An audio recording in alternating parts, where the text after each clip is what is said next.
Imagine um homem que desafia um rei corrupto, enfrenta sozinho 450 profetas, faz fogo cair do céu, ressuscita mortos e ainda é levado aos céus sem passar pela morte. Esse não é um personagem de filme, é Elias, o profeta do fogo. Um homem de carne e osso, mas com um espírito tão cheio de Deus que abalou uma nação inteira. Uma jornada de coragem, milagres, confronto e transformação espiritual. Prepare-se. A incrível história de Elias começa agora. Israel vivia seus dias mais sombrios.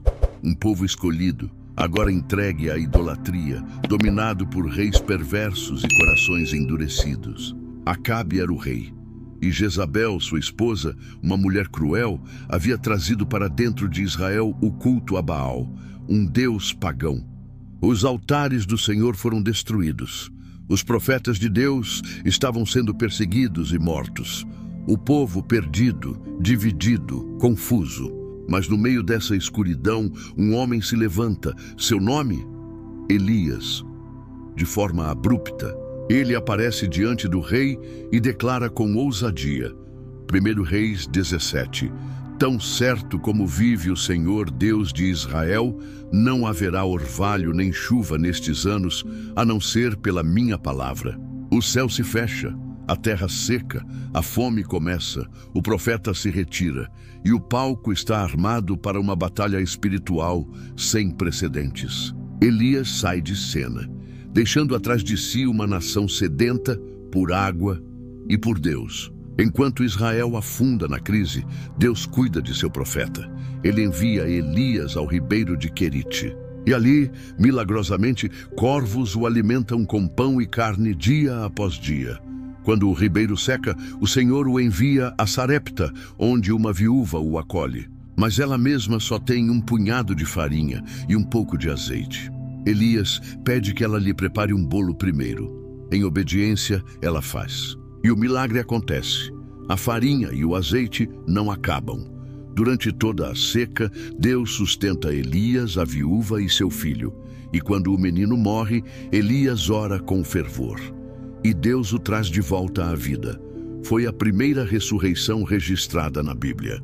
O Deus que julga também é o Deus que provê, que restaura, que ressuscita. 3 anos se passam. A seca castiga a terra. Então Deus fala a Elias: vai, apresenta-te a Acabe, porque darei chuva sobre a terra. Elias volta. Mas antes que a chuva venha, há algo maior a ser feito. Um duelo, um desafio. Elias convoca todo Israel ao Monte Carmelo. Ali, ele se coloca diante de 450 profetas de Baal e 400 profetas de Azerá. Até quando cocheareis entre 2 pensamentos? Pergunta ele ao povo. O desafio é claro: 2 altares, 2 sacrifícios, 2 clamores. O Deus que responder com fogo, esse é Deus. Os profetas de Baal gritam, dançam, se cortam. Passam horas clamando, nada acontece. Elias, então, reconstrói o altar do Senhor, cavando uma vala ao redor, molhando o sacrifício com água, e ora: ó Senhor, Deus de Abraão, Isaque e Israel, responde-me, para que este povo saiba que tu, Senhor, és Deus. E então, o fogo cai dos céus, consumindo o sacrifício, a madeira, as pedras, a água, tudo. O povo se prostra em reverência, dizendo: só o Senhor é Deus, só o Senhor é Deus.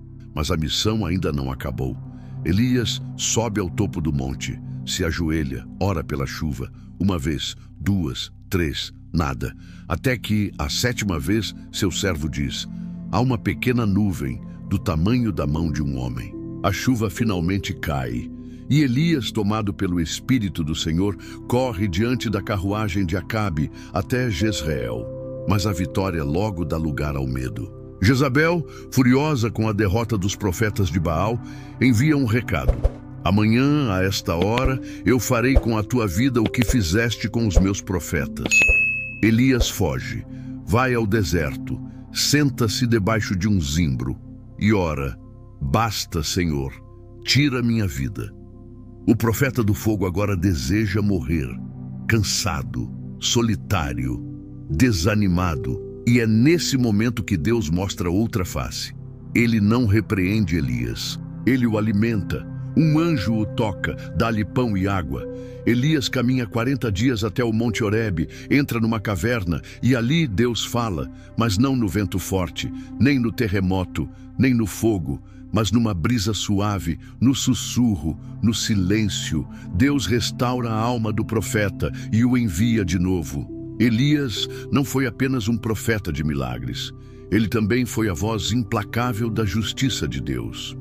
Quando Acabe, influenciado por Jezabel, toma à força a vinha de Nabote, um homem justo e inocente, Elias é enviado mais uma vez com uma profecia cortante como espada. Ele encara o rei e diz: no lugar onde os cães lamberam o sangue de Nabote, os cães lamberão também o teu sangue. Era o juízo de Deus pronunciado contra o rei. E o tempo provou que a palavra do Senhor jamais volta vazia. Anos depois, Acabe cai em batalha, atingido por uma flecha, e seu sangue escorre pela carruagem. No mesmo campo de Nabote, os cães lambem seu sangue, exatamente como Elias havia profetizado. Mas a justiça ainda não estava completa. Jezabel, a mulher que espalhou idolatria e perseguiu os servos de Deus, também recebeu sua sentença da boca do profeta. Os cães devorarão Jezabel junto ao muro de Jezreel. E assim foi. Quando Jeú chega ao poder, Jezabel é lançada de uma janela. Os cães a devoram. Restam apenas seu crânio, os pés e as palmas das mãos.